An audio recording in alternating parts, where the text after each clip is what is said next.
yan. Pero nakakaya. Salamat Lord. Thank you Salamat po. po Lord. Siyempre, napakasaya namin. Sipin mo, mga Aita lang po kami. Pero hindi po namin nakalain na ganun po yung mangyayari na magugustuhan po nila yung binigay naming kanta para po sa mga tao at para po sa kanila. Maraming salamat God po. bless you Marami po. pa po kayong abangan na magaganda pong performance namin. po namin.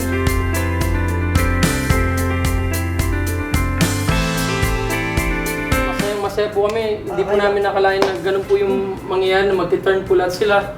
Siyempre, nakaka-nervous po. Basta ang ginawa po namin, nag-pray lang po kami. Inisip po namin yung family namin and of course yung mga anak po namin. Oo, minahal nila yung performance nyo. Di ba? Paano kaya nangyari yun? Di ba sabi mo sumanib ka sa akin? Yeah! Hindi, galing, ang galing. Namin best namin, inisip namin, parang nagpe-perform na po kami sa mga maraming tao po. Kasi lagi po kami nagpe-perform sa mga ganun tao po. Nandami nyo napasaya at sigurado ako na pagkatapos nito, lalo na kapag si Coach Billy, di ba, nandiyan na para gabayan kayo, mas marami kayong mapapasaya.